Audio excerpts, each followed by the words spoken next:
Muito boa tarde, está começando agora mais um Extra Classe Web TV ao vivo. E na tarde de hoje a gente vai conversar com Ediran Teixeira, que é supervisor técnico do DIESE do RN, e também com o professor José Teixeira, que é coordenador geral do SINT-RN. Você pode mandar sua pergunta ou sugestão através dos comentários e também é importante que você partilhe essa live para que essa informação chegue ao maior número de pessoas.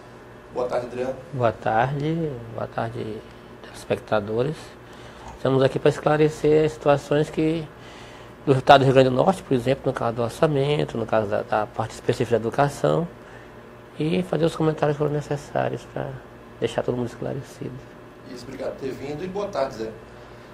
Boa tarde, Denô. Boa tarde, telespectadores do Extra Classe Web TV. Só esclarecendo que a questão do sobrenome aqui igual é mera coincidência. Nós não temos laço de parentesco entre eu, José Teixeira, e Ediran Teixeira, né? Será?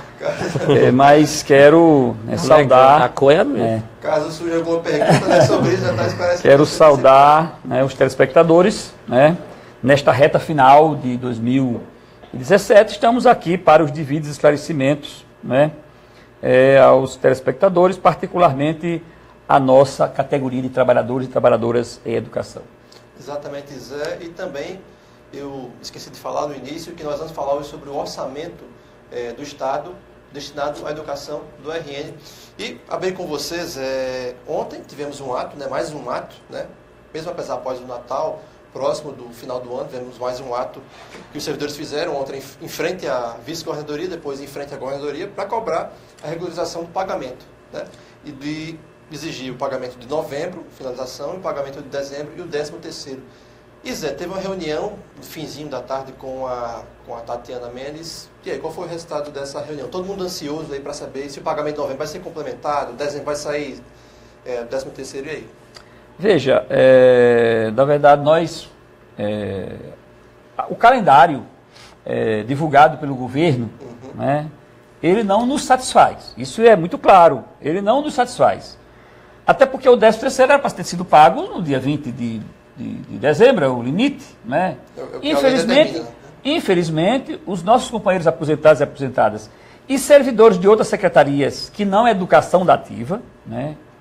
É bom deixar claro que só a educação dativa tem o salário em dia e o 13º também em dia. Os aposentados e aposentadas que o SINT-RN representa com muito orgulho, inclusive a maioria hoje na categoria, esses companheiros não receberam o 13º, nem 40% em junho, como os da ativa receberam, e nem agora, no dia 20, tiveram o prazer de colocar seu 13º integral no bolso. Ainda está previsto no calendário para o dia 10, que nós não temos ainda a certeza, porque neste governo, Robson, né, nada hoje se tem certeza. Portanto, para o dia 10, estamos na expectativa, já com 20 dias de atraso, no caso, era para ser dia 20 de dezembro, o limite, por ser dia 10 de janeiro. E o pagamento de dezembro, eles apontam para o dia 30 de janeiro. Portanto, é gravíssima a situação dos aposentados, dos nossos aposentados e aposentadas, como também dos servidores de outras secretarias, que mesmo sendo da ativa, não estão recebendo em dia, ou seja, recebem por faixas. E é verdade que ontem nós fizemos, sexta-feira, né, fizemos um grande ato. Quinta-feira, Zé. Aliás, quinta-feira, corrigindo, fizemos um grande ato, fizemos a caminhada ali do DER até a governadoria, onde passamos o dia, reivindicamos uma audiência, a chefe da Casa Civil nos recebeu já no finalzinho da tarde, né? E não teve maiores novidades, foi para ratificar o calendário que já tinha anunciado, né? E aí, no caso, hoje mesmo está sendo pago aí até 4 mil, né? Está sendo acreditado, e a promessa de que amanhã, sábado, acima de 4 mil estará na conta, né? Isso, então, o salário de novembro. O salário de novembro, vamos deixar muito claro que é o salário de novembro. Dezembro, o calendário é prometido para o dia 30 de janeiro. Portanto, dezembro, ninguém recebeu dezembro. Ninguém recebeu dezembro. Os aposentados e aposentadas da educação e os demais servidores, as demais secretarias, fora a educação, a da ativa, né? As demais secretarias, como Saúde, como CITERN, que é o Sindicato dos Técnicos do Fisco, que não detém recursos próprios, os Sinifernos, né? os auditores fiscais, esses servidores, eles não receberam o salário, ou seja, eles só receberão dezembro no dia 30 de janeiro, né? E estão recebendo o seu salário parcelado. Lembrando, Zé, que isso é uma previsão, né? Isso não uma é perspectiva, uma perspectiva, uma previsão. Né? Ainda vai então, depender nós temos que estar atentos. Nós, dirigentes, representantes das categorias, o Fórum dos Servidores está atento a todos os fatos, os acontecimentos, porque não dá para a gente descansar a cabeça do travesseiro, sabendo que temos companheiros, trabalhadores e trabalhadoras, esses sim trabalham, tá certo? Sem receber o seu salário no final do mês. É gravíssima essa situação. Exatamente, Zé. E, Ediran, a gente está vendo aí, você está bem a par dessa situação, né, de atraso de pagamento, né, de ativos e aposentados, ativos em algumas áreas, aposentados, né, de todas as áreas. E eu queria saber de você como é que se explica isso. Se essa crise financeira, ela existe, se ela é para todo mundo, do Estado, do Brasil, no caso aqui do Estado, ou se é uma crise que ela está penalizando tão somente o lado mais fraco, vamos dizer assim, né, dos trabalhadores. Primeiro, a gente tem que constatar que nós vivemos num sistema capitalista, em que a relação capital-trabalho se dá pela exploração. Que numa crise, o capital que acumula, ele continua capital, e os trabalhadores vão para o desemprego. E quando o trabalhador vai para o desemprego, você cai massa de salários, você cai poder de compra, cai consumo, cai arrecadação do Estado, e a crise ela abraça todo mundo. Mas o aspecto da penalização são para as pessoas, para os trabalhadores. Né? Os trabalhadores da iniciativa privada no primeiro momento e agora, no segundo momento, os trabalhadores da iniciativa pública, porque o Estado não tem recurso para pagar. E tem recurso para determinada área. Por exemplo, como é que se dá o orçamento do Estado hoje? Você tem aí judiciário, legislativo e executivo, que é onde está a penalização dos trabalhadores, onde está a maioria dos trabalhadores. No Estado do Rio Grande do Norte, diferentemente dos outros estados, tem uma distribuição irregular dos recursos para os poderes. Os legislativos aqui e o judiciário aqui recebem mais do que nos outros estados proporcionalmente. E essa dificuldade, tem maiores salários lá, faz com que eles acumulem recursos lá, tanto o legislativo como o judiciário, gerem dinheiro em caixa e não repassem para o executivo. Isso que a gente viu ao longo desse ano, né? Que tem ao longo desse ano sobrando todo, para o legislativo e o judiciário. Quando eu cheguei aqui, eu vi isso, eu fiz um rearranjo, reapresentei, existe uma dificuldade da gente entender isso. Né? Uma dificuldade que, no momento de crise, se tem que atrasar salário, tem que atrasar salário para os grandes salários. E os salários, os menores salários, que são dos trabalhadores da educação, que são os trabalhadores da saúde, o pessoal que ganha abaixo de 5 ou 6 mil, tem que ser mantido. E são eles que mantêm a máquina funcionando. Não são salários de 30 mil, de 50 mil, que eu estava observando no Legislativo, por exemplo, tem muita gente que ganha acima disso. E lá ninguém tem salário atrasado, no judiciário ninguém tem salário atrasado, ao contrário, estão transformando em vale refeição, vale isso, vale aquilo, recebendo retroativo valores, quando deviam repassar isso para o executivo para preencher a folha. É uma coisa grave, a meu ver. Por outro lado, em setembro eu falava para o secretário Gustavo Nogueira, que se continuasse a contar, ia pagar a folha de novembro com recurso do 13º e não deu outra. Não tem dinheiro para o 13º. O que você antecipou está acontecendo. E vai piorar se agravar em 2018. E o Estado, por outro lado, tem isenção fiscal para o capital. Aproximadamente renúncia fiscal de 350, 360 milhões de ano. E nesse momento são eles que desempregam. Por que eles continuam com as isenções fiscais? Por que é que o grande empresário, vamos dizer assim, é protegido pelo Estado, enquanto os trabalhadores são penalizados? A política de atração de investimento do Rio Grande do Norte, ela traz para as indústrias grandes benefícios, isenções fiscais, terrenos para implantação, mas não garante nenhum salário de entrada para os trabalhadores. Aliás, eles vêm para cá porque se aceitam as piores condições de trabalho. Né? Nesse ínterim, quando chega a crise, esses benefícios são mantidos para ele mesmo esses empregos precários não são mantidos. Aliado a isso, vem uma reforma trabalhista que dificulta o retorno do trabalhador ao mercado de trabalho, estica, amplia a crise e faz com que o Estado demore a melhorar seu padrão arrecadatório. Então tem todo um contexto, tem toda a ineficiência do Estado. Também há uma crítica ao plano de longo prazo de atração de investimentos, mas só o planejamento estratégico do Estado, que tem, que eu estava observando e vendo que está lá escrito, são 7 laudas, 7 grandes livros que eu já li. Então ele privilegia a produção de bens, de frutas, privilegia a produção, mas não tem uma política de investimento em pesquisa e desenvolvimento, que é o que traz, que retira a dependência tecnológica do Estado. Nosso Estado é muito dependente tecnologicamente. Nós não produzimos nada de tecnologia, a não ser poucas tecnologias para o campo. Então, se a gente não tiver uma política de planejamento estratégico a longo prazo, nós vamos sempre na crise ter esses problemas que nós temos. Você tem um padrão de receita, que um padrão de gasto que se acompanha, quando devia ser o contrário, você tem que crescer mais, tem que acumular para na crise você cobrir esse gasto, e você não propicia isso, né? Porque você tem aí, por outro lado, uma gastança, não com os trabalhadores, mas com outros, como, por exemplo, o esvaziamento do fundo previdenciário. Você tem um problema de déficit previdenciário grave, porque gastou-se o recurso ineficientemente do fundo previdenciário, quando a gente sabe que quando eu pago minha previdência, eu gero uma poupança para quando eu me aposentar, eu resgatar essa poupança. Isso é que é fundo previdenciário. Mas nem com o dinheiro de quem poupou, porque quando eu desconto o salário, é uma poupança previdenciária, o cálculo atuarial diz isso. Eu não posso resgatar porque o governo ineficientemente gastou esse dinheiro. Então, existe um problema de gestão e essa conta está vindo para os trabalhadores, em forma de salário atrasado, em forma de um monte de benefícios que são tirados. Eu acho interessante o companheiro Adriano está colocando, e é bom esclarecer mais. O governo gastou esse dinheiro, e em que gastou? Então, nós temos o conhecimento, existe na maioria das cidades do Rio Grande do Norte, conjuntos habitacionais construídos com dinheiro do IPERN. Dinheiro do IPERN. Empréstimos, nós tínhamos o crédito natalino, aquela coisa. O governo oferecia, os servidores faziam os empréstimos, da ativa, né, faziam empréstimos chamados de crédito natalino, e esse dinheiro era do fundo previdenciário.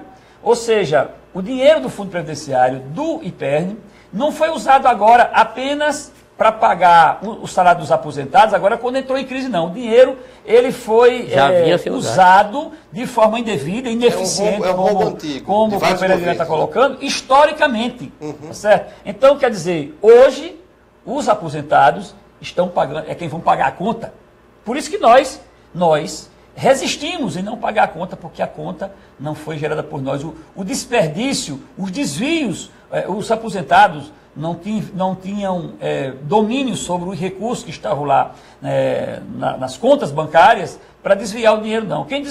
Quem vem desviando são os governos sucessivamente, não é só o atual, né? Mas os governos sucessivamente vinham metendo a mão no dinheiro da Previdência, seja no governo do Estado, seja no governo federal, né? No regime geral de Previdência. E hoje, eles querem que nós, trabalhadores, paguemos a conta, e nós vamos resistir até o fim, porque não vamos pagar essa conta, porque essa conta não foi gerada por nós. E, Ediran, você, enquanto supervisor técnico do DIEESE-RN, os dados que você tem, os estudos, a gente pode antecipar, pensar que essa crise ela vai permanecer, ela vai se aprofundar em 2018? Do ponto de vista da arrecadação do Estado, você tem uma perspectiva de melhora do aumento da arrecadação de ICMS. Porque a crise ela não dura para sempre. Mas o problema, você tem um problema de gestão dos recursos. Por exemplo, como olhar para a Previdência. Você deixou com que se inflacionasse o número de inativos em relação aos ativos. Então, o Estado, como indutor de investimento e como indutor do bem-estar social, ele tem a obrigação de fazer concurso público, independente do que tem a lei de responsabilidade fiscal. Porque são os novos trabalhadores concursados que vão contribuir para essa Previdência, que vão ajudar a manter o fundo. Não é aumentando a alíquota de 11% para 14%. É fazendo concurso, colocando pessoas para trabalhar e contribuir para a Previdência. Você tem que melhorar a relação ativos com inativos. Tem que ser pelo menos 1:5. E hoje isso está 1:3. Isso de aposentados está crescendo bastante. E está se aproximando dos ativos, não pode. Quando faz isso, quem está na ativa não banca quem está na inatividade, mesmo assim dizendo que quem está na atividade devia já ter recurso para pagá-los. Mas o que acontece é que mesmo não tendo recurso, o recurso que é arrecadado dos ativos, e vereda para uma questão mais futura de déficit, não é suficiente para pagar os inativos. Por quê? Porque eu não recolho 100% do meu salário, eu recolho uma parcela dele. E se essa quantidade de inativos está se aproximando, claro que não vai dar para pagar nunca. Então o governo tem que ter uma gestão para recompor o fundo previdenciário, sim. Aonde é que ele vai buscar esse recurso? taxando energia eólica, taxando o capital, retirando os incentivos fiscais para o trabalho e recambiando parte dele para o fundo previdenciário, cobrando a dívida ativa, que é mais de 3 bilhões, e colocando, repondo no fundo previdenciário, não tirando mais recursos desse fundo, não drenando esse recurso e possibilitando com que, ao longo do tempo, isso vá se resolvendo. Acho que essa nossa presença aqui, Edu, ela é uma sequência bem clara daquele momento que nós tivemos aqui, eu e o companheiro Nereu Linhares, né? Estivemos aqui, eu acho que o companheiro Adirã está, assim, numa sequência bem clara, né? E ele mencionou aí a questão da falta de concurso público. Qual é o projeto do governo, inclusive o atual, né? É avançar na terceirização. Aliás, foi aprovado o escancaramento da terceirização sem limites no Congresso Nacional por esse governo ilegítimo, o governo Temer. Então, o Estado segue a cartilha, tá certo? E os servidores vão se aposentando, é um direito, mas não vai sendo substituído por concursados. E os terceirizados, a contribuição não vem para o IPERN, não vem para o Instituto Próprio de Previdência, vai para o Regime Geral de Previdência. Isso vai gerar um déficit portanto, vai se agravar. A pergunta que você fez para o companheiro Dirão, vai se agravar. Na situação que vai se agravar, porque o governo não tem interesse, tá certo? Porque ele está comprometido com outros interesses, que é o jogo do capital dos empresários terceirizados, tá certo? Dos empresários terceirizados, inclusive o Rogério Marinho é um dos donos de empresas terceirizadas aqui no Estado, portanto tem um compromisso com essas empresas terceirizadas e, portanto, vai avançando aí o lucro e o acúmulo de capital para essas empresas terceirizadas, dinheiro público, dinheiro do Estado, tá certo? E os aposentados cada dia ficando sem os seus vencimentos. É verdade que tem que ter concursados para ir pagando, né, para ir contribuindo com os que estão aposentados. Infelizmente, não é esse caminho que o governo do Rio Grande do Norte está percorrendo. Ele está percorrendo o caminho inverso e, portanto, a crise só tende a piorar. E como o Edirã falou, né, tem outros poderes, há recursos sobrando, né? Nessa má gestão, recursos existem, mas não são divididos nesses 3 poderes. Não e aí agora, recentemente corretamente, né? De maneira econômica. Nós vimos aqui agora recentemente, mais uma vez foi divulgado, isso não é novidade, não é? Os altos salários dos funcionários da Assembleia Legislativa. E não é só na Assembleia Legislativa, na Assembleia Legislativa, no Judiciário e no Ministério Público. Os auxílios que existem, né, por exemplo. Nesses 2 poderes não há atraso de salário. Não há atraso de salário e os salários são altos. E há sobras. Nesse momento eles são imunes a essa crise. E ainda tem sobra. Não estão sentindo essa crise. E ainda tem sobra. Ao contrário. E eles não querem abrir mão dessas sobras, devolvendo inclusive para o governo, para os conta do Estado, né, para que o Estado redistribua e minimize a situação dos servidores, dos demais servidores.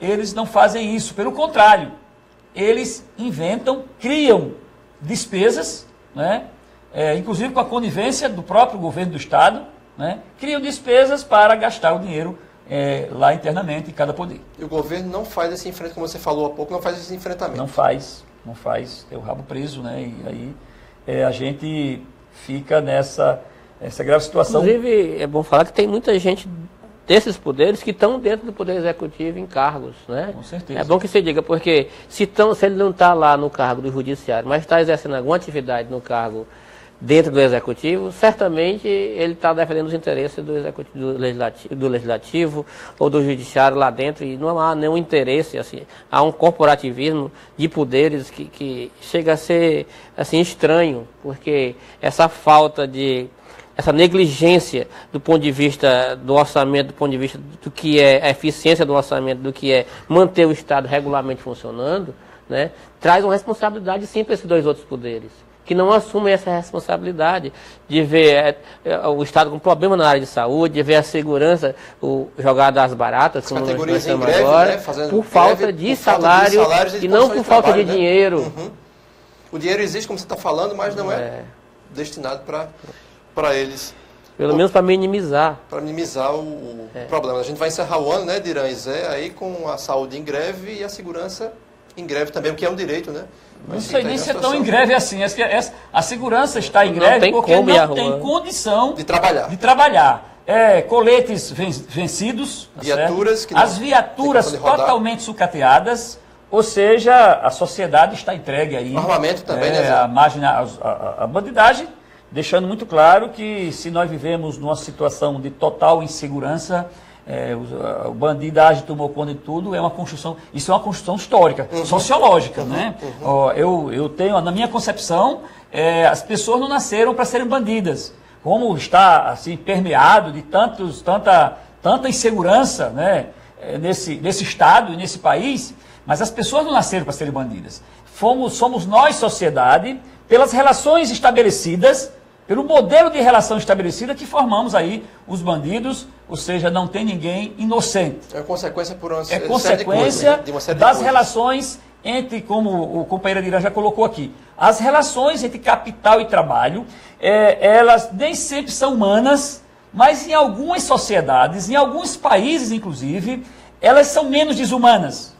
E se preocupam com o que está acontecendo, se preocupam antes de acontecer com o que está acontecendo no Brasil, por exemplo, e no Rio Grande do Norte. Se preocupam com o pior e, portanto, investem em educação de qualidade, o que nós não temos, e a nossa luta, a luta do SINTRN, a luta das nossas organizações de trabalhadores, enquanto SINTRN, Confederação Nacional dos Trabalhadores da Educação, o movimento que luta por educação de qualidade, nós lutamos por educação de qualidade.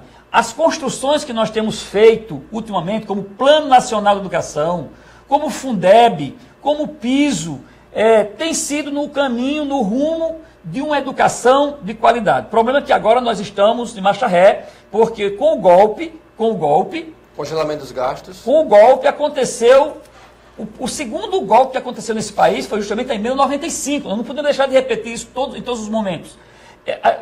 A emenda 95, ela controla os gastos, nem gastos, os investimentos em educação e saúde e segurança, por 20 anos, controla pela inflação do ano anterior. E nós estamos percebendo que não tem inflação.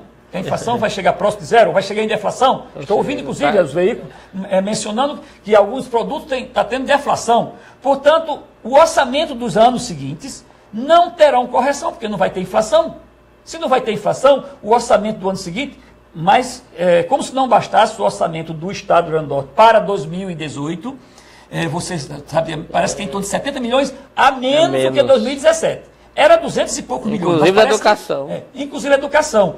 E a promessa do governo, do golpista Temer, é um corte de 32% do orçamento da educação para 2000. Está acompanhando isso? Para 2018. Vejam bem. E na lógica que nós tivemos de 2003 para cá, né, os governos Lula e Dilma, investimento maciço, o país cresceu porque, como o companheiro já colocou aqui, houve preocupação com geração de emprego, com aumento do poder aquisitivo, o salário mínimo teve um crescimento jamais visto na história, portanto, nós demos uma guinada para cima e, portanto, o governo Lula e Dilma aproveitou isso para investir em educação. O que é que os capitalistas dizem? Que o governo Lula e Dilma fizeram gastança indevida, ou seja, por quê? Porque nós tivemos, por exemplo, a expansão das escolas federais, que é de responsabilidade do governo federal, as escolas de excelência. Nós tínhamos apenas 2 no Rio Grande do Norte, passamos a ter 22, cada uma delas funcionando assim, às mil maravilhas, funcionamento de excelência, porque é isso que vai fazer a mudança, a transformação no Estado e no país. O que é que eles estão fazendo agora? Estão cortando os orçamentos, não tendo dinheiro sequer para terminar. Tem escolas técnicas nesse Estado, as universidades que não tiveram dinheiro para fechar o ano letivo. O UFRN também, a reitora estava falando sobre isso essa semana. Gravíssima situação. Do corte dos investimentos. Muito grave. Do ano que vem. Portanto, a tendência é piorar, porque à medida que eles vão cortando, eles não injetam, não investem em educação, em saúde, em segurança, a tendência é as coisas piorarem. Exatamente, Zé. E a gente vai chamar agora um rápido intervalo, daqui a pouquinho a gente volta com a conversa com o Adirã Teixeira e o José Teixeira. Não tem mais a desculpa. Não tem mais a desculpa agora. fechei aqui, não foi. O SINT-RN está presente através do Facebook. A fanpage do SINT-RN é atualizada várias vezes ao dia, como notícias provenientes do portal do sindicato e de sites afins. A fanpage mantém um serviço de relacionamento onde os filiados e demais interessados podem obter respostas online a questões apresentadas na forma de comentários e mensagens.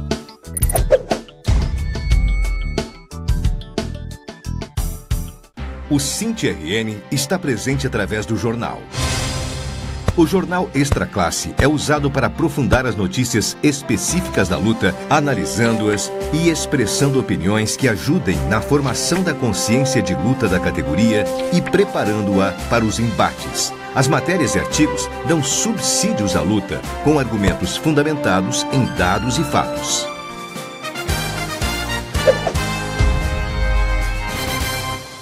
O SINT-RN está presente através da revista. Extra Classe é uma revista de formação. Tem caráter opinativo e analítico.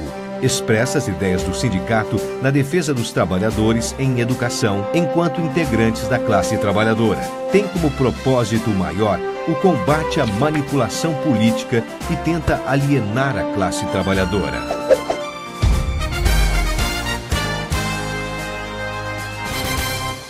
O SINT está presente através do rádio. Os programas de rádio são veiculados pelas regionais e núcleos do sindicato com o mesmo propósito do programa de TV e leva a mensagem da luta da categoria, aonde não chega o sinal da TV Ponta Negra ou há dificuldade de conexão com a internet. Há também a versão radiofônica do programa Extra Classe, que ganhou o nome de Extra Classe Estadual.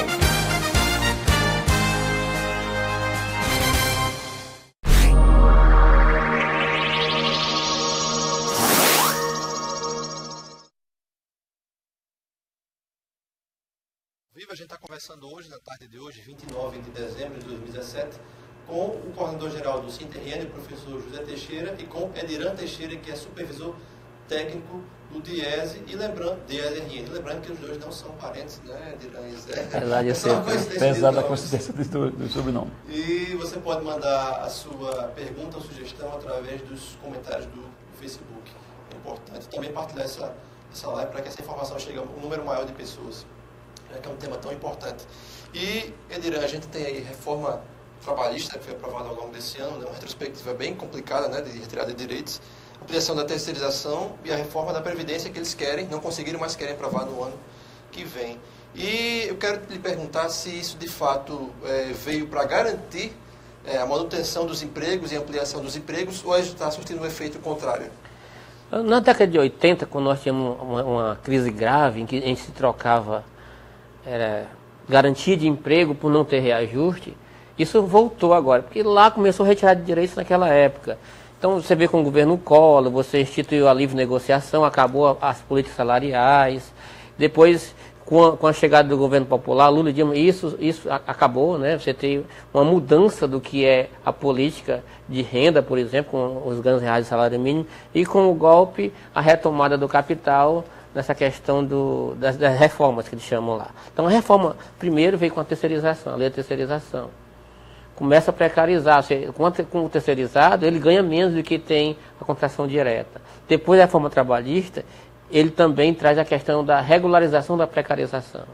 Antes eu fazia um bico, pintava uma porta, então eu era considerado um desempregado, mas que tinha algum bico para fazer, né? Hoje não, a regulamentação dessas questões faz com que, para a estatística, esse cara entre como empregado, esse trabalhador entre como empregado, esse trabalhador, essa trabalhadora. Então você mascara as condições de trabalho precário, diz que gerou emprego e diz que os empregos estão aumentando. É o que está acontecendo agora. O salário também precário. Dos 12 mil empregos que foram gerados, a maioria é sem carteira assinada, é informal. E é considerado, está sendo na estatística entrando com geração de emprego, ou seja, existe uma mascaração da precarização como forma de dizer que está se garantindo espaço no mercado de trabalho. Quando se eu interpelar aquele trabalhador e perguntar a ele, ele diz assim, eu não estou satisfeito com essa condição, eu quero um emprego que me dê o abraçamento do Estado, que me dê autonomia, que me dê condição de contribuir. As condições mínimas, né? E não é, né? A reforma trabalhista ela veio muito para isso, para reduzir custo do capital, para precarizar a relação de trabalho, para mascarar as estatísticas de desemprego. Você vai cair a taxa de desemprego, mas você vai ver que a quantidade de renda no mercado não vai aumentar. Porque aquela renda já estava, o trabalho precário já existia, apenas isso está formalizado. Ainda assim tem a questão do trabalho intermitente, que é uma grosseria com a questão da contratação, que é um ataque muito grande aos trabalhadores. Quando o trabalhador vai para um trabalho intermitente que não consegue renda, se ele ganha meio salário mínimo, por exemplo, naquele trabalho intermitente, ele é obrigado a contribuir desse meio salário mínimo para pagar a previdência, para chegar até um salário mínimo, senão ele não se aposenta com um salário mínimo. Ou seja, esse meio salário mínimo que ele ganha, tem um desconto dele, como se ele ganhasse um salário mínimo de previdência. Ou seja, o trabalhador praticamente está pagando para trabalhar. Esse custo não é do trabalhador, não era do trabalhador. Né? Quando você contratava, antigamente, você era obrigado a pagar um salário mínimo. Agora, com essa questão do intermitente, você paga por hora e acabou. Não interessa quanto ele vai ganhar por mês, mas ele tem que contribuir dela com a renda de um salário mínimo. Para garantir a aposentadoria. Então você transfere uma conta para o trabalhador que antes não era dele. E isso traz para o mercado de trabalho uma dificuldade muito grande. Essa conta uma hora vai voltar para o capital. Eu tenho certeza que os trabalhadores vão se organizar e vão ver isso mais na frente e vão reagir. E essa reação já começa em algum momento. Não é possível que se faça uma reforma que maltrate tanto a classe trabalhadora, que limite tanto a classe trabalhadora e eles não reagem. Essa reação vem, com certeza. E ela veio com a desculpa, né, Zé, antes de você falar que era para modernizar as relações de trabalho, né? Mas nem sempre modernizar quer dizer algo benéfico, bom, né, Zé? Nós temos comprovações científicas de pensadores de alto quilate, e aí eu trago aqui a presença do nosso grande senador Paulo Paim, que é um grande cidadão, sério, respeitado no Brasil inteiro. Liderou a CPI da Previdência, né? Liderou a CPI da Previdência, e com relação à reforma trabalhista, ele tem muito claro, nós temos claro, a reforma trabalhista não veio para melhorar as relações de trabalho, veio para precarizar o trabalho. Para citar um exemplo concreto, eu tenho uma filha que terminou fisioterapia, aí ela foi contratada por R$600, ela ganha um pouco mais. Porém, o contrato dela, da carteira, é de R$600. Isso é um emprego precário. O conceito de emprego que nós temos, e vamos continuar defendendo isso, é que, no mínimo, o trabalhador se empregue ganhando o salário mínimo, com o crescimento do poder aquisitivo que vínhamos tendo, que agora está diminuindo, né? Diminuiu R$15, R$14, quando foi anunciado para janeiro, ou seja, agora em janeiro, o trabalhador, ao invés de perceber o salário mínimo, quem vai perceber salário mínimo, ao invés de perceber 979, vai perceber 965, ou seja, diminuiu 10, depois mais 4, R$14. Portanto, este é o conceito que nós temos do emprego.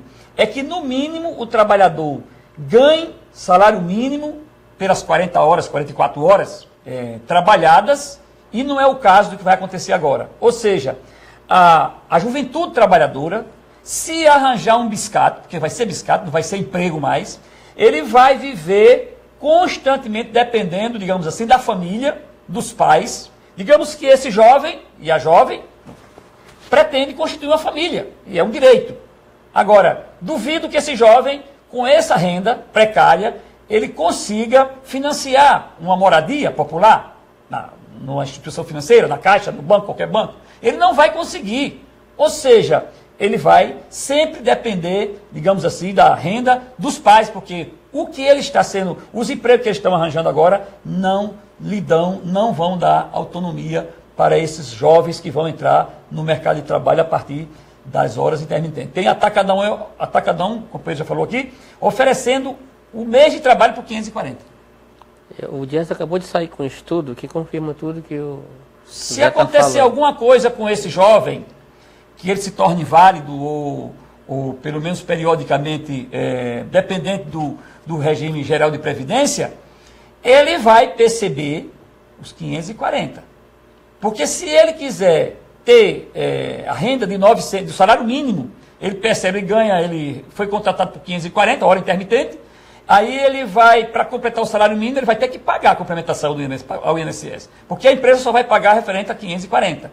E ele vai ter que pagar a diferença para completar os 965 da renda dele. com a renda dele, que não tem, senão ele não precisaria ter emprego, né? Se ele tivesse renda, então ele vai ter que complementar para, se acontecer alguma coisa na vida dele, nós estamos sujeitos a isso, ele receber o salário mínimo como assistência social da Previdência Social. Portanto, a situação é muito grave e nós estamos só no início. Estamos só no início.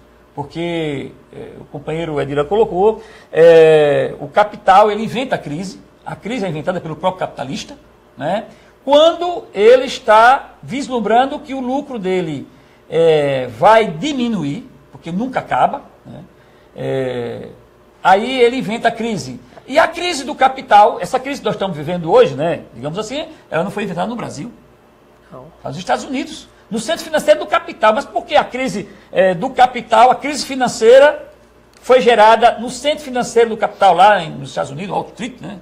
Entendeu? Então, e essa crise se alastrou pelo mundo, e aí até o ex-presidente Lula disse, se ela chegar no Brasil, será uma marolinha. E foi. Ela só atacou o Brasil a partir de 2014, quando o governo brasileiro, o governo da Dilma, não encontrou no Congresso o respaldo necessário para criar os mecanismos de se proteger da crise. E é claro que essa proteção da crise iria sim mexer na fortuna dos grandes capitalistas. E como eles ganharam o poder, o povo brasileiro, e claro que teve a participação, teve a contribuição de grande parte da classe trabalhadora, elegeu uma quadrilha, está aí, todo o Brasil sabe disso, uma quadrilha, só ruralistas lá, empresários, mas tem mais de 200, e fora empresários, fora bancadas, do boi, da Bíblia, da bala e da bola, né? Ou seja, essas bancadas que não estão preocupadas com a massa de trabalhadores, aí o governo não teve como se proteger. O Brasil tinha como se armar e se proteger para que a crise ainda hoje no Brasil estivesse sendo uma marolinha. Infelizmente, não foi o que aconteceu em 2014. Os governos Lula e Dilma foram bem intencionados, mas também ingênuos, na hora que cedeu ao grande capital, aos grandes empresários, no sentido das isenções.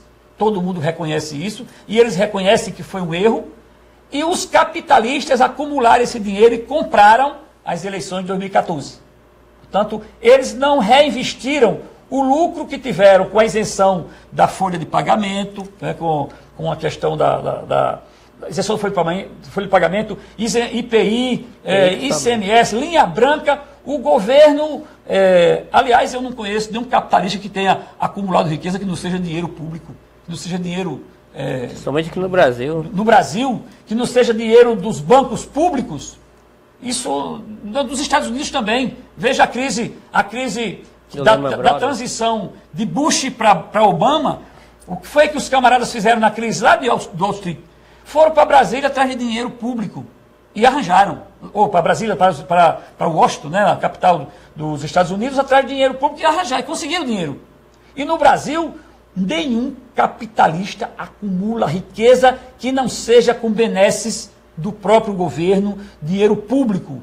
Portanto, é em qualquer parte do mundo e principalmente no Brasil. Portanto, as isenções levaram, né, o país a viver nessa situação, porque ao invés dos grandes empresários reinvestirem o dinheiro no parque produtivo, eles acumularam e investiram na eleição de 2014, elegendo aquela quadrilha de bandidos para o Congresso Nacional, porque a maioria todos nós, só cidadãos de bem, temos clareza disso, e depois que eles se viram com a maioria lá, eles disseram, agora nós vamos lucrar sozinhos, agora nós não vamos dividir o lucro desse país, nós não vamos dividir mais a riqueza desse país com ninguém. E é o que o Brasil está no caminho de voltar a viver, a ter a riqueza ser para 1/3 da população, que era assim até 2002. 2/3 da população brasileira estava alijado da produção das riquezas oferecidas pela natureza, porque ninguém inventa a riqueza é da natureza, a exploração da riqueza da natureza, que até 2002 era para 1/3, ela passou a ser para a maioria do povo brasileiro, e é por isso que 40 milhões deixaram de passar fome, é por isso que milhões de jovens pobres e negros conseguiram chegar nas universidades, porque as riquezas produzidas no país chegaram na ponta, chegaram para mais gente. Não chegou para todo mundo, mas chegou para muito mais gente. Infelizmente, antes que nós conseguíssemos fazer com que a riqueza chegasse para todos aqueles que realmente necessitavam, veio o golpe. Porque não se desmancha em 14, 12, 13 anos o que se construiu em 500 anos.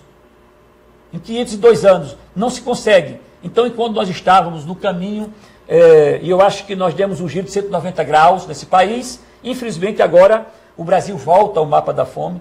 Interessante é que em 500 anos de Brasil não apareceu nenhum organismo de respeito como a ONU. A ONU é um órgão do Brasil, né? Um órgão mundial, né? É isso? E por que a ONU não tirou o Brasil do mapa da fome no ano 450? Por quê? Por que o Brasil, a ONU veio tirar o Brasil do mapa da fome agora em 2012? Por quê? Então são questionamentos que eu divido com os telespectadores. É isso. E, Zé Ediran, a gente sabe que a educação nunca foi prioridade, exceto nos governos de Lula e Dilma, né, governos populares, prioridade. E no momento de crise como essa, é muito fácil que os governantes, que os gestores, eles vão lá e diminuam, cortem o orçamento para a educação. E eu pergunto aos dois, como é que está o orçamento para a educação do RN e do Brasil? Desse momento de crise de governo Temer, né, que superestima a crise e joga no colo dos trabalhadores. Você tem uma perspectiva de corte a nível da União em quase 30% no orçamento da educação. Aqui no RN... Para 2018. Para 2018. Aqui no RN, em 2017, foi orçado 1,62 bi. Para 2018, está orçado 1,5 bi. É aí um demonstrativo que tem um valor menor. Sendo que desse que foi orçado, com certeza não vai ser cumprido na integridade, que tem muitos restos a pagar aí, estamos no final do ano, talvez não consiga realizar. Então, você tem um ataque à educação, como tem um ataque em outros frontes. A diferença é que a educação, nós temos mais rubricas carimbadas, né, que não pode, nesse momento, ser mexido tanto. Mas nós temos, sim, dificuldade, nós temos cortes, nós temos, por exemplo, universidades com problemas.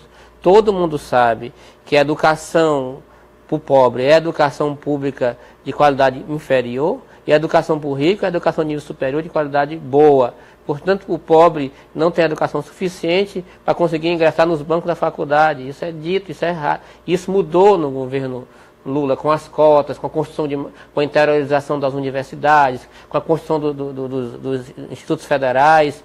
Isso mudou muito, muito, muito, e o pobre passou a ter acesso a isso. Só que isso está voltando, está acabando. Você tem hoje uma política de execução do Enem, que tem a prova muito mais difícil de um aluno de escola estadual acessar, como era aplicada lá na época do governo Dilma. Você não tem uma prova que ele possa se inteirar de acordo com o que ele aprendeu. Então, volta essa questão de que você tem uma prova facilitada para aqueles alunos de escola privada, eles que vão acessar, porque vão tirar as maiores notas do Enem, e as cotas não dão conta disso, né? Você tem o sucateamento das universidades por um lado, você tem a privatização da educação por outro lado, e para o futuro, para nós da classe trabalhadora, é um futuro mais sombrio se a gente não reagir.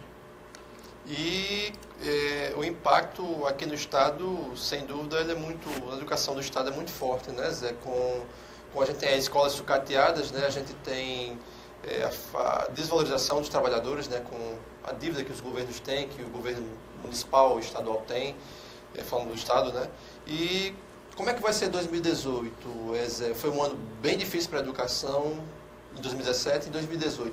Vai ser mais difícil ainda, a luta vai continuar, tem que ser intensificada.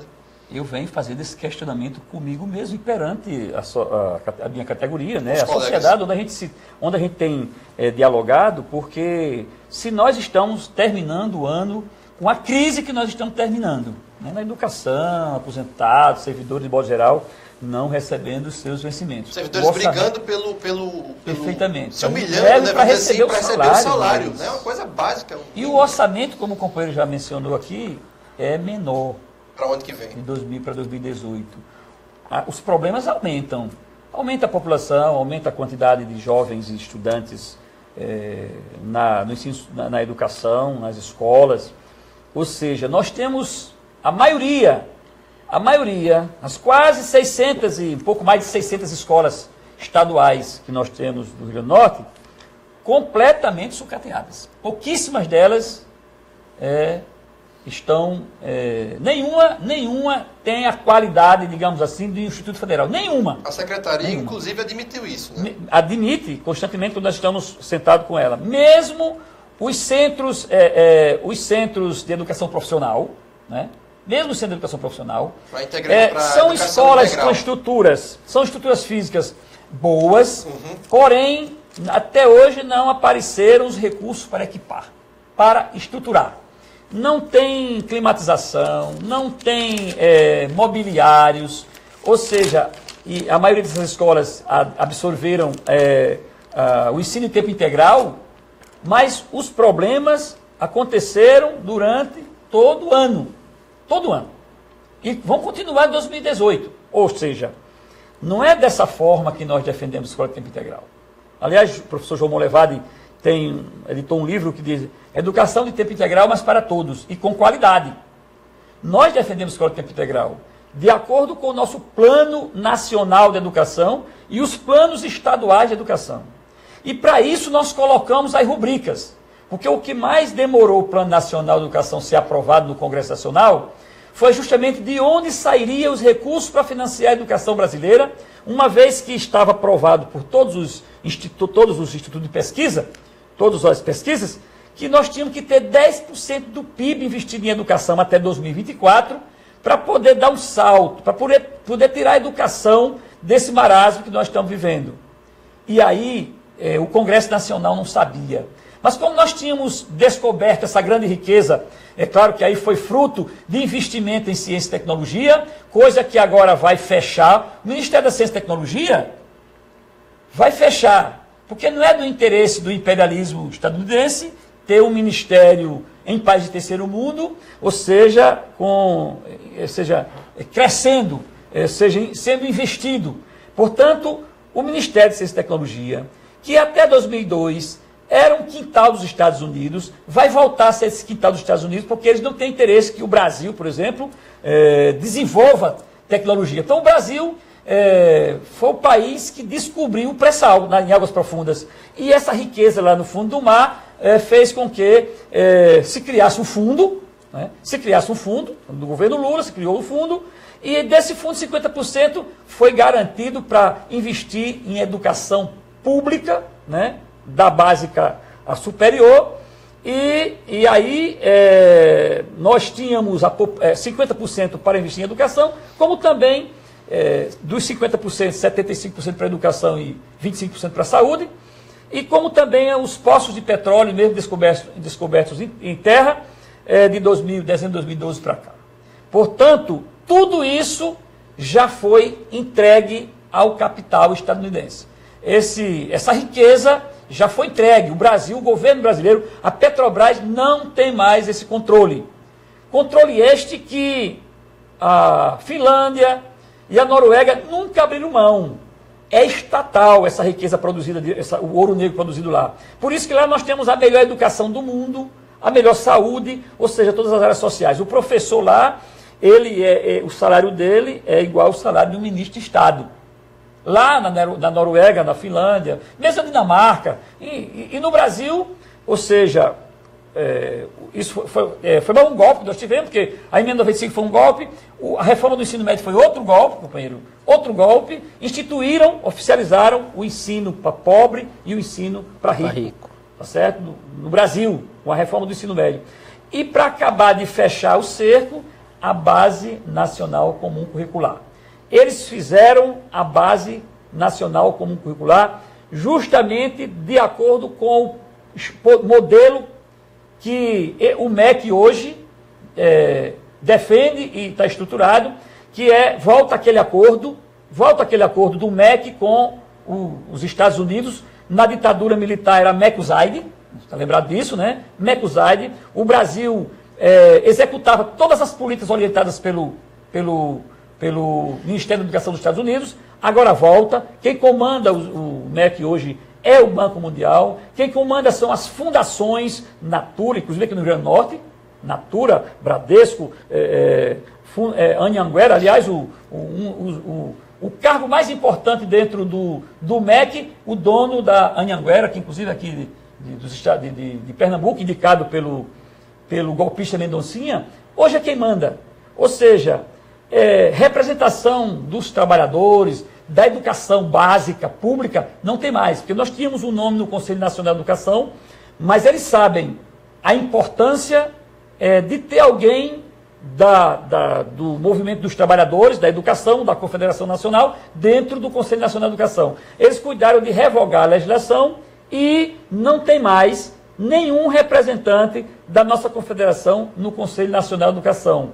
Assim como o Fórum Nacional de Educação, eles também revogaram o Fórum Nacional de Educação, que era quem construía as conferências nacionais de educação. Nós tivemos 3 conferências, uma da educação básica em 2008, em 2010 a Conferência Nacional de Educação, que debateu a educação da creche ao ensino superior público, da creche ao ensino superior privado, como também profissional.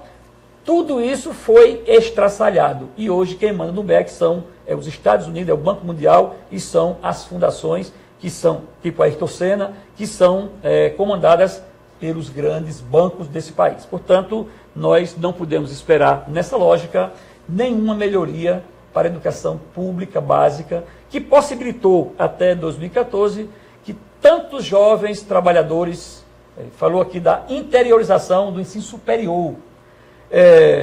E no interior do estado nós não tínhamos uma só universidade, uma só.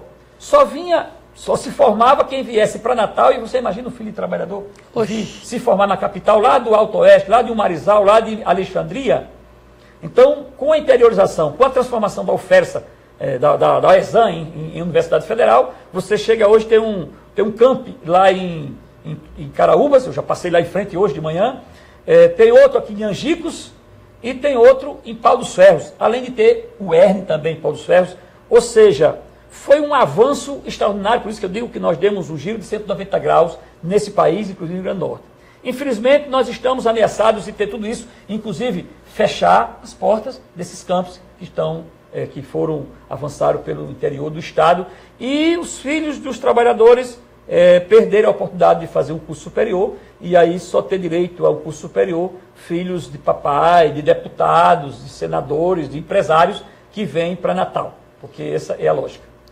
Exatamente, Zé, e a gente vai agora para um rápido intervalo.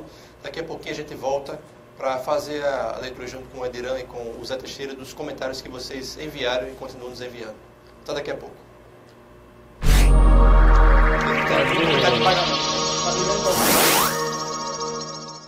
O SINT-RN está presente através do Facebook. A fanpage do SINT-RN é atualizada várias vezes ao dia, como notícias provenientes do portal do sindicato e de sites afins. A fanpage mantém um serviço de relacionamento onde os filiados e demais interessados podem obter respostas online a questões apresentadas na forma de comentários e mensagens.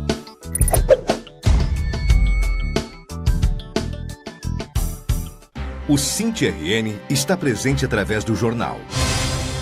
O jornal Extra Classe é usado para aprofundar as notícias específicas da luta, analisando-as e expressando opiniões que ajudem na formação da consciência de luta da categoria e preparando-a para os embates. As matérias e artigos dão subsídios à luta, com argumentos fundamentados em dados e fatos.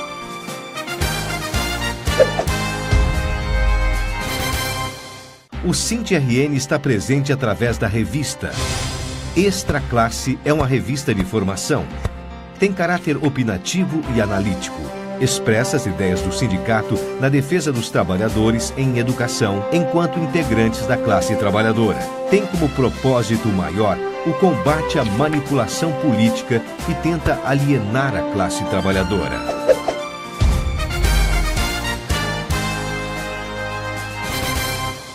O SINT está presente através do rádio. Os programas de rádio são veiculados pelas regionais e núcleos do sindicato com o mesmo propósito do programa de TV e leva a mensagem da luta da categoria aonde não chega o sinal da TV Ponta Negra ou há dificuldade de conexão com a internet. Há também a versão radiofônica do programa Extra Classe, que ganhou o nome de Extra Classe Estadual.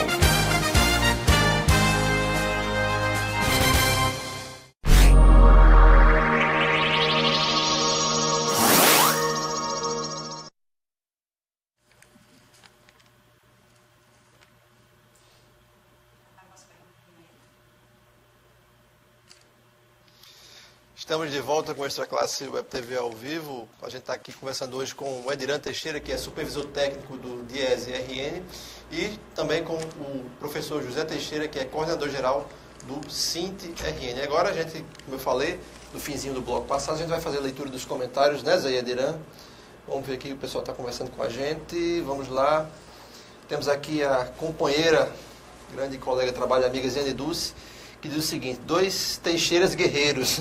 Obrigado pelos esclarecimentos e vamos à luta. Desistir jamais. Valeu, Ziane. Obrigado pelo comentário. Achei interessante 2 Teixeiras guerreiros, viu? Foi interessante essa parte. Eu sou José também, viu? Eu sei, José Ediran. José Ediran Teixeira. Temos aqui o comentário do Joás Ferreira Andrade, que diz o seguinte: como fazer para tirar os alunos da depressão, do desânimo, da evasão, se as escolas contribuem para isso, quando não tem o que muito, né, a oferecer, que é tipo falta de quadra, falta de espaços, né? É uma situação difícil, né, Zé? Manter o aluno, né, dentro da escola diante de uma educação, né, de baixa qualidade, né? Certa vez nós estávamos numa discussão na própria Secretaria de Educação do município de Natal, que é bom nós entendemos que nós estamos falando da educação de modo geral, e a qualidade da educação do Estado, ela não difere da qualidade da educação dos municípios, inclusive de Natal. Né? E uma técnica da Secretaria de Educação nos colocava o seguinte, que o professor, estava falando daquela questão do afastamento do professor e da professora para fazer mestrado ou doutorado, e quando ele voltava não queria mais voltar para a sala de aula, não queria mais ficar na educação pública municipal ou estadual. E eu tive que justificar o seguinte: é claro que se o profissional ele galgou um grau de instrução mais elevado, ele fez mestrado, ele fez doutorado, e a mobilidade social é um direito, né, do cidadão e da cidadã, e ele, na educação pública estadual e municipal, se ganha 50% do que ganha qualquer graduado em qualquer área, né, e aí por isso que nós colocamos também no Plano Nacional de Educação a equiparação do piso salarial do magistério, não só do magistério, mas um piso salarial para os profissionais de educação, incluindo os funcionários da educação, que também merecem ser respeitados, até hoje não são, mas merecem ser respeitados. Tem um plano de carreira que nós conseguimos em 2010, infelizmente não foi colocado lá um mecanismo de correção salarial, e hoje continuam ganhando o salário mínimo, e inclusive profissionais, funcionários da educação, aqueles que fazem a limpeza da escola, aqueles que fazem a merenda, aqueles que preparam a escola de acordo com as condições que são oferecidas, eles têm, vários deles graduados, com especialização, infelizmente recebem salário mínimo. Portanto, nós defendemos um piso salarial para os profissionais de educação e não só para o magistério. Mas nós ganhamos 50% do que ganha, ou até menos do que isso, do que ganha qualquer graduado. O engenheiro, ele é contratado aí com R$5.000, quando uma empresa o contrata, é R$5.000. O funcionário do IFRN, o graduado, ou funcionário da universidade, de 5.000 para lá. O professor é menos de 50. Hoje é 2.298, ou seja, menos de 50%. Ou seja, mesmo com os 6,81 que nós já vamos iniciar a batalha e a luta para ter essa correção, não será uma parada fácil, é bom deixar muito claro, né? É uma merreca, 6,81, mas não vai ser uma parada fácil, nós vamos ter que lutar muito para garantir que essa correção já seja repassada em janeiro, porque até hoje tem municípios que devem 2, 3, 4 meses. Então nós não vamos ter sossego já agora em janeiro, para que os companheiros já tenham o seu repasse já em janeiro, para que a gente não tenha que correr atrás do prejuízo depois. Portanto, eu dizia para as técnicas da Secretaria o seguinte: se o profissional da educação fosse valorizado na rede, se ele tivesse um ambiente de trabalho aconchegante, se ele ganhasse um salário digno, ele não ia precisar fazer um concurso da Universidade Federal, ou no IFRN, ou em outra instituição. Ele iria continuar lá.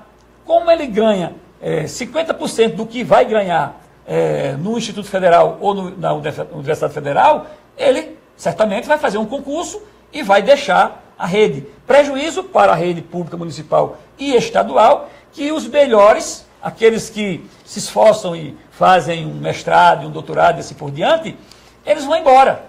Bom, se houvesse investimento na educação pública básica, nas redes municipais e estadual, consequentemente aquele profissional não iria embora da rede, ele permaneceria na rede. Agora, tinha que ter tratamento, como tem o tratamento, tem tratamento dos professores da Finlândia, da Noruega, da Dinamarca, que ganham praticamente igual a um ministro de Estado. É isso que nós defendemos, e aí eu coloquei. Você chega numa escola pública, é como se você... Eu conheço o formigueiro, cheio de formiga, e você corre com medo. Chega na escola pública, o ambiente é tão desagradável que você dá vontade de correr de lá. Essa é a realidade das nossas escolas públicas. Compara com os institutos federais, você entra numa escola daquela, está em funcionamento, mas você não sabe nem que está em funcionamento. Você entra dentro dela e você não tem nem vontade de sair. Você quer permanecer lá, porque é um ambiente saudável. Você se sente protegido dentro dela. Nas escolas públicas, estaduais e municipais, a gente não se sente protegido. É verdade que eu tenho colocado para os nossos colegas, nossos companheiros e companheiras, que a gente precisa dar o máximo para ver se um dia a gente consegue transformar essa realidade. Nós não podemos deixar para contribuir pela transformação quando o espaço, quando a estrutura for outra, melhorar, porque não vai melhorar. Só vai melhorar se a gente tomar consciência, eu aqui menciono Paulo Freire, que o modelo de educação de Paulo Freire, a concepção de educação de Paulo Freire, era uma concepção de educação que dava conta de que o estudante tomasse consciência da sua condição social e a partir da sua consciência da sua condição social, ele passaria a lutar por uma outra condição, né? Aí Paulo Freire defendia essa condição, por isso que o golpe aconteceu, e Paulo Freire foi um dos causadores do golpe.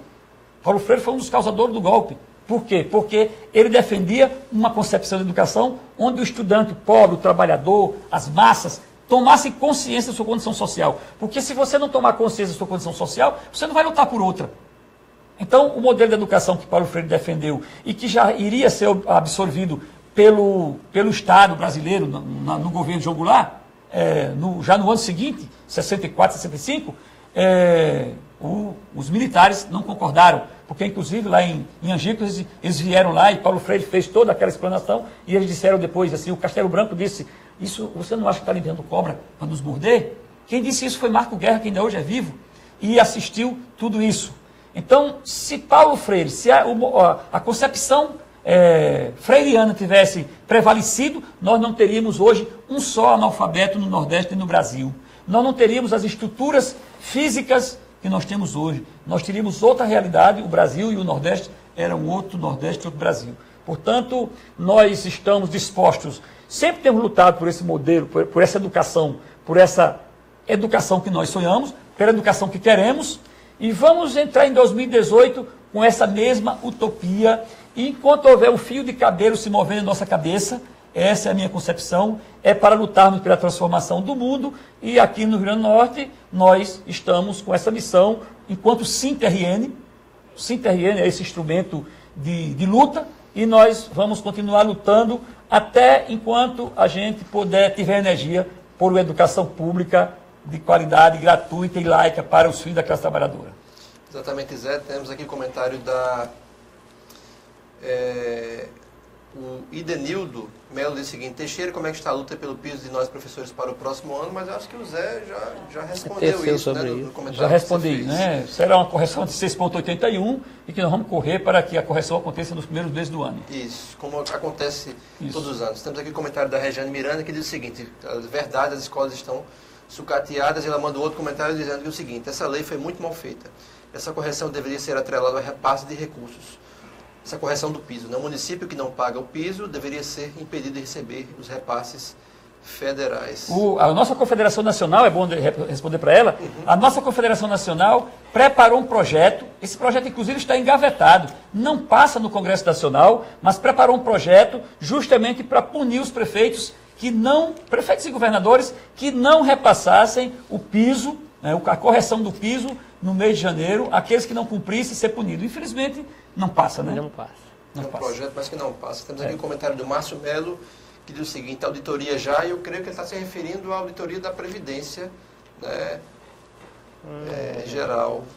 Temos aqui eu acho que foi feito foi feito, a CPI que Paulo Paim fez a respeito da Previdência, está muito clara, muito clara. Não existe um documento mais esclarecedor do que a CPI que foi feita por Paulo Paim lá dentro do Senado Federal. Eu até hoje não acredito como foi que ele conseguiu fazer, mas fez um debate amplo com todos os segmentos da sociedade e constatou que 450 bilhões de reais foram desviados, né, em 20 anos, 3 trilhões, em 20 anos, 3 trilhões de reais foram desviados da Previdência Social, ou seja, os empresários, os grandes empresários deixaram de repassar para a Previdência. Por isso que a Previdência, mesmo assim, a Previdência ela é superavitária. O que não é repassado para a sociedade pelos veículos de comunicação golpistas, de que a Previdência está quebrada, a Previdência Social não está quebrada, e Edirã sabe disso. Eu tenho um comentário sobre isso, é que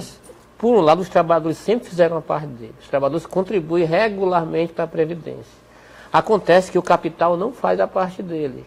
Se você analisar essa questão específica da Previdência, eu contribuo para ter que me aposentar, a folha de pagamento é 20% disso é do capital, é parte do capital, e até 11% é parte dos trabalhadores. Em torno aí de 31%, que é justamente a diferença que ele recebe quando se aposenta. Só que tem grande parte das empresas que devem à Previdência. Clubes de futebol, grandes bancos como o Bradesco, agora, né? Estão sendo perdoados. Quando recebe isenção, recebe o perdão. E aí você olha para o nosso déficit previdenciário, é a mesma coisa que você olha para lá. Quando você perdoa, esse buraco de que ele não contribuiu, está lá, e a conta vem para a gente pagar.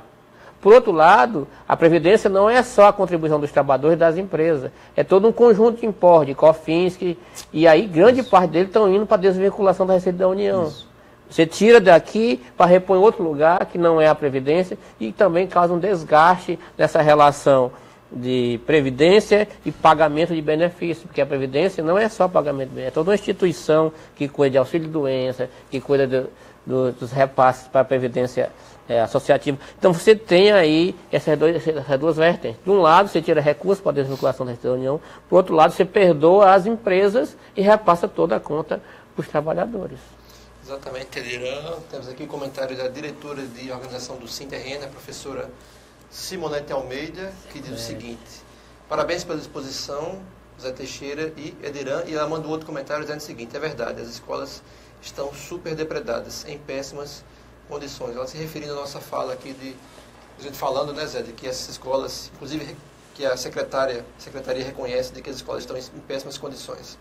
Temos aqui o comentário da Terezinha Genuína de Oliveira, que diz o seguinte: pagamos as contribuições em dia, queremos salários em dia também, né? Então fez a parte dela, né? Os aposentados fizeram a parte deles e querem agora a contrapartida, né? O que é justo.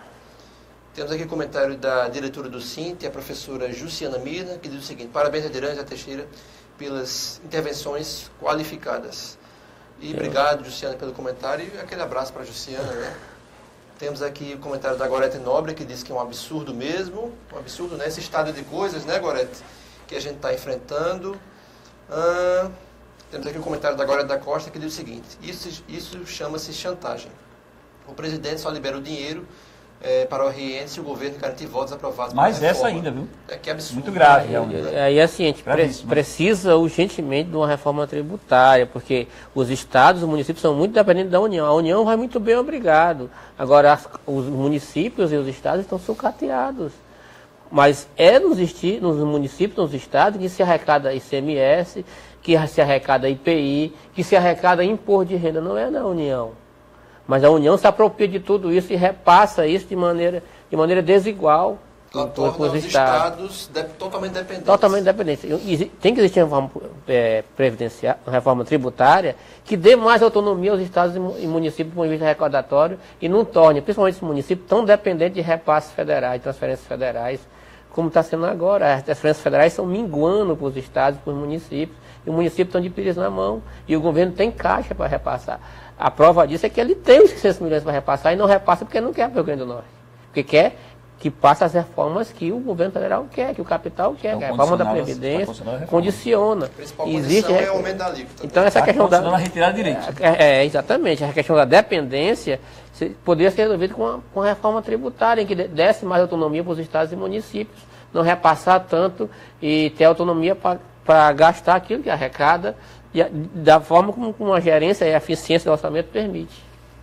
Os estados e municípios têm autonomia para gerir, mas não tem recurso para gerir porque a maior fatia fica lá com a União e a União sabe e gosta disso, né?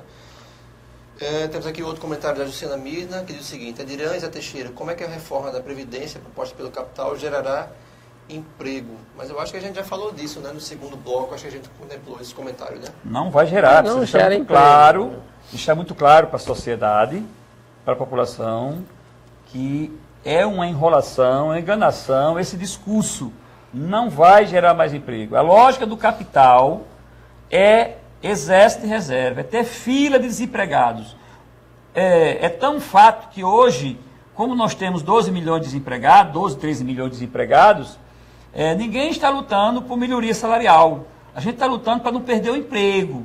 Né? Os trabalhadores estão lutando e rezando todos os dias para não perder o emprego. Não estão preocupados com o aumento de salário, com o aumento do poder aquisitivo, com o aumento de autonomia como trabalhador e como trabalhadora. É para não perder o emprego. E essa é a lógica do capital. Tem que ter a fila de desempregados para quando a gente for fazer a luta pela melhoria salarial, para o aumento de poder aquisitivo, eles responderem assim: vocês não estão satisfeitos, peçam demissão, tem uma fila esperando. Essa é a lógica do capital. Não vai mudar isso de forma alguma enquanto a gente não mudar a lógica que está governando esse país hoje.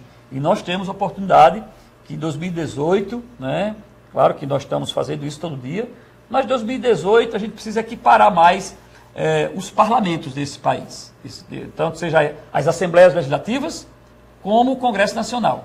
Os trabalhadores e trabalhadoras, e eu acho que está muito claro para a população brasileira, para a classe trabalhadora, está muito claro o desequilíbrio que nós temos hoje nos parlamentos. Portanto, os trabalhadores e as trabalhadoras precisam sim equilibrar e lutarmos para ter pelo menos 50% dos parlamentares, seja no Senado, seja na Câmara Federal e nas Assembleias Legislativas, pelo menos 50% deles comprometidos com os anseios da classe trabalhadora, sob pena da gente continuar perdendo os nossos direitos. Eu cito o exemplo da reforma da Previdência.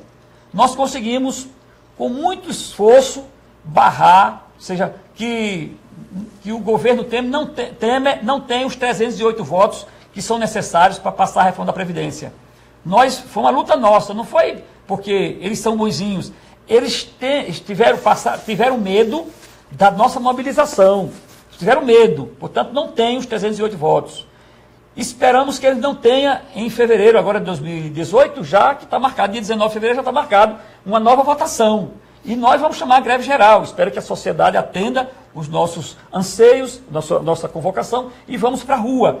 E se a gente conseguir impedir em 2018 essa reforma da Previdência, mas se essa quadrilha se reeleger em 2018, 2019 volta e aí a gente não vai ter mais como se lamentar, porque se essa quadrilha que está no Senado Federal e na Câmara Federal se reeleger em 2018, em 2019 aí o trabalhador estará estraçalhado, porque eles vão passar a votar tudo que está ali engavetado na Câmara Federal e no Senado contra nós. Portanto, é abrir os olhos em 2018, refletir, discutir coletivamente quem são os melhores nomes para que nós possamos estar bem representados e a gente não correr desse risco de perder o restante dos nossos direitos que ainda estão assegurados.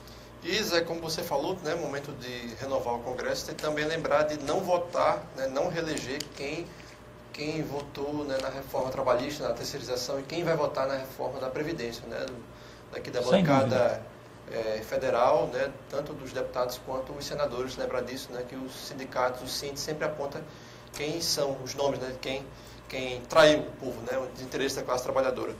E vamos seguindo aqui, tem um comentário da Socorro Silva, que diz o seguinte, né, que os governos fazem da população um bando de alienados, é exatamente isso. Temos aqui a Terezinha Genuína de Oliveira, que manda mais um comentário, que diz o seguinte: cobram juros se atrasarmos uma conta e não querem pagar os danos causados por atraso de pagamento. Né? Aquela coisa de receber com atraso, né? Você vai lá, perde o cartão, paga a fatura com atraso e com juros. A Socorro Silva diz o seguinte, aqui combustível e gás de cozinha nas alturas e a inflação zero, né? O combustível cada vez aumentando mais e o gás mesmo questionamento também, que eu faço. Né? O Silva deve ser João Câmara, não sei. A Socorro Silva. João Câmara?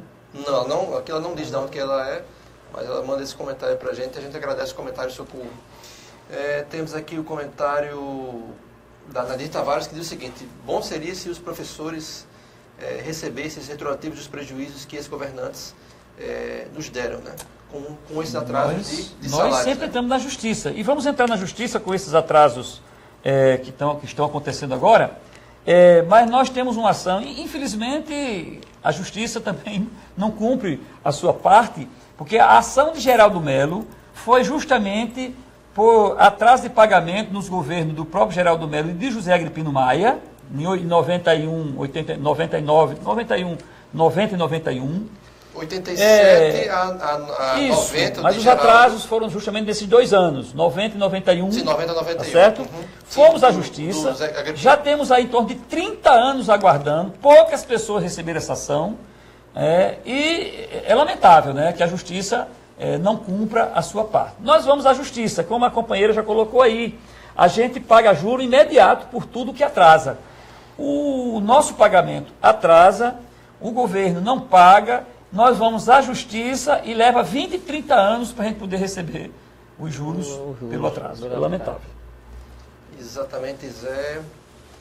Temos aqui o comentário da Caíse Andrade, é isso? Caíse Andrade diz o seguinte: falta de planejamento e organização por parte do governo, fazendo com que os servidores sejam penalizados e colocando em suas costas uma conta que não é sua. Exatamente isso que você, Adiran, e o Zé vem falando, né? Não é, falta de planejamento mesmo. Aqui o Márcio Melo manda mais um comentário que diz o seguinte: tem que ser feita uma auditoria urgentemente nas contas do governo. Obrigado, Márcio, pelo comentário. Temos aqui o comentário da Luzinete Leite, professora Luzinete Leite, que é diretora do financeiro do SINT-RN, que diz o seguinte: boa tarde, Adiran. Que análise o DIEESE faz sobre a crescente arrecadação das receitas do Estado e os persistentes atrasos dos pagamentos dos servidores, né? Quer dizer, a receita cresce e o salário continua atrasado. A receita vem crescendo realmente, só que o salário dos professores não é só da receita própria. Na verdade, a receita que cresce é a ICMS. Existe uma queda das transferências federais, ou seja, você cresce o ICMS, mas também as transferências federais caem. E o orçamento não consegue se executar na sua plenitude, porque o pagamento da folha é da junção desses dois recursos, né? Também quando você cresce ICMS, você cresce também 25% dele é retirado para repassar para o Fundeb, ou seja, nem tudo que ele cresce é o que vai entrar no caixa do governo, porque ele tem que repassar a cota parte do Fundeb para os municípios, né? E daí você tem uma dificuldade.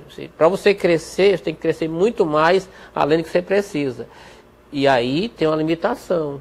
O ICMS não pode crescer mais no estado do Rio Grande do Norte, porque não tem renda do trabalho para consumo.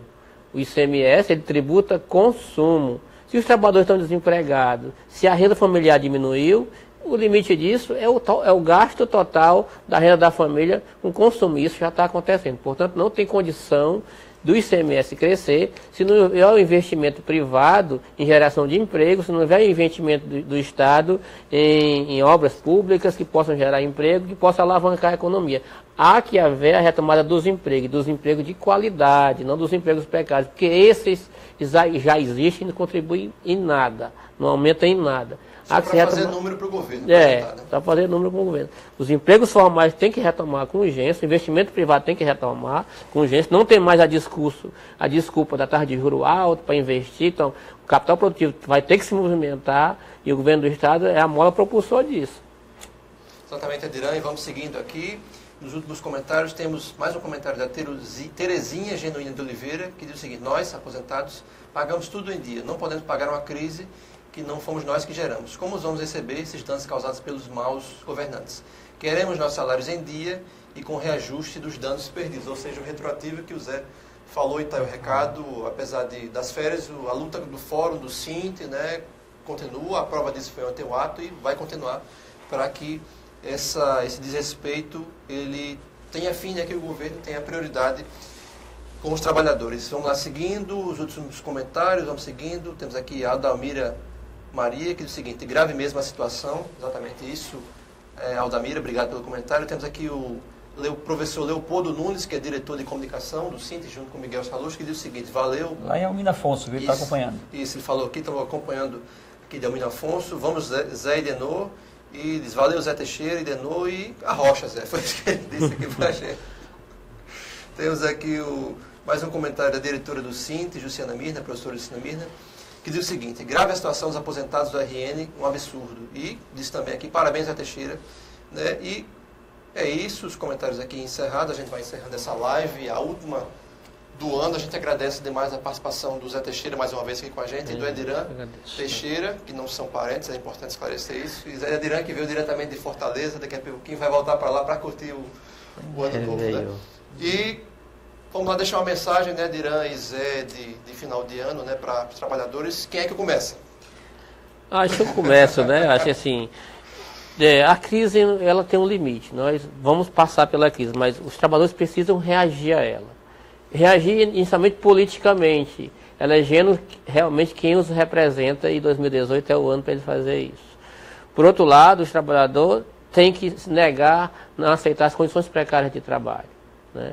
Essa é um norte dos trabalhadores, tem que se organizar mais, tem que procurar o sindicato, tem que se filiar ao sindicato dos trabalhadores que tem vínculo com a base, que tem salários formais. Esse tem que procurar. Se os trabalhadores não se organizarem, não procurarem seu sindicato, a situação dele vai piorar em 2018. Ok, Ediran? Concordo com o Ediran que a crise passa. Agora, há um destaque, uma diferença. É que depois que a crise passar, o bolo crescendo, eu tenho minhas dúvidas se esse bolo será distribuído com os trabalhadores e trabalhadoras. Não será, não será. Porque pela primeira vez na história do Brasil... Né, que esse bolo nunca foi dividido com os trabalhadores. Isso, pela primeira vez na história do Brasil, o bolo foi dividido de 2003 para cá, para 2014. Isso. Porque na ditadura militar também os trabalhadores foram ao Delfim Neto e Delfim Neto disse: deixa o bolo crescer para poder dividir. Esse bolo foi dividido, mas não com os trabalhadores. Bolo, né? Os trabalhadores. E agora está bem amarrado. A emenda 95, o Brasil pode voltar a crescer e vai voltar. E nós torcemos que volte. A crise não é eterna. Agora, o bolo não será dividido com os trabalhadores, porque está amarrado já pela emenda 95.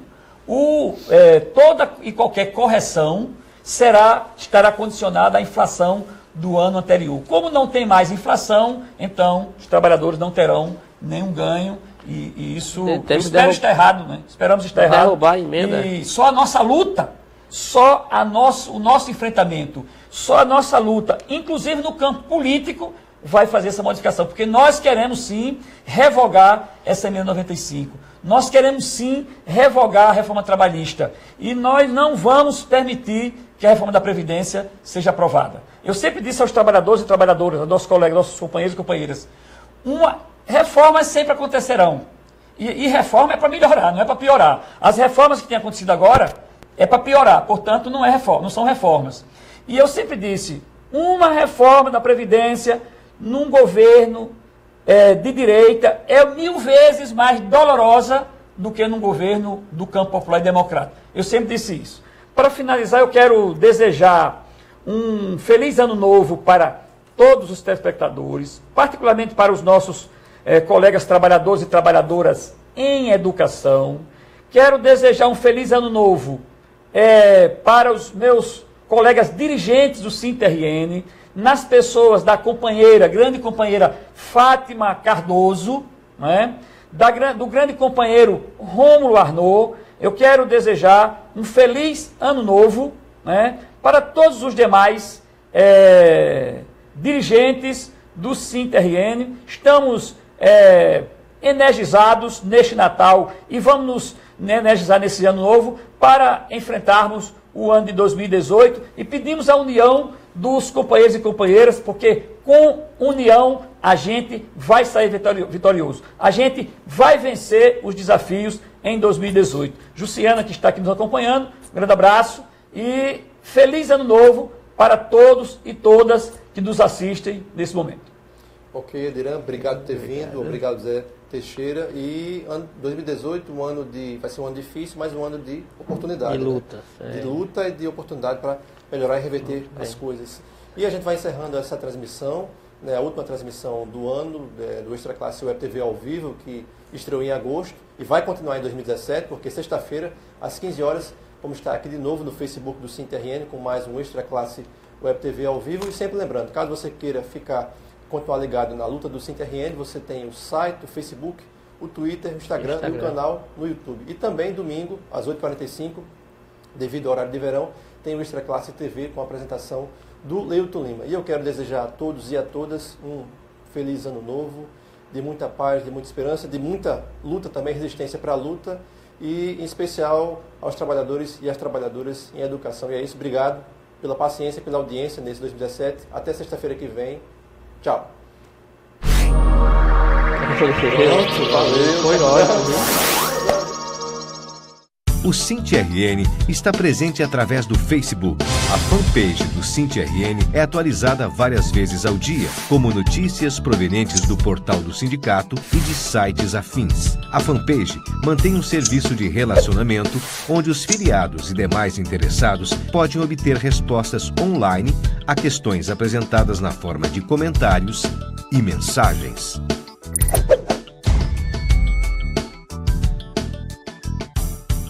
O SINT-RN está presente através do jornal. O jornal Extra Classe é usado para aprofundar as notícias específicas da luta, analisando-as e expressando opiniões que ajudem na formação da consciência de luta da categoria e preparando-a para os embates. As matérias e artigos dão subsídios à luta, com argumentos fundamentados em dados e fatos.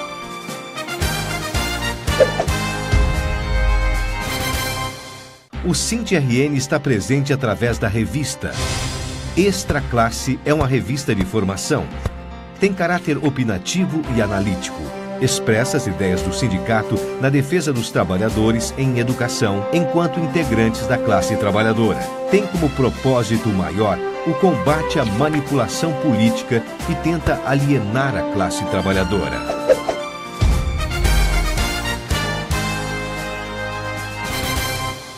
O SINT está presente através do rádio. Os programas de rádio são veiculados pelas regionais e núcleos do sindicato com o mesmo propósito do programa de TV e leva a mensagem da luta da categoria, aonde não chega o sinal da TV Ponta Negra ou há dificuldade de conexão com a internet. Há também a versão radiofônica do programa Extra Classe, que ganhou o nome de Extra Classe Estadual.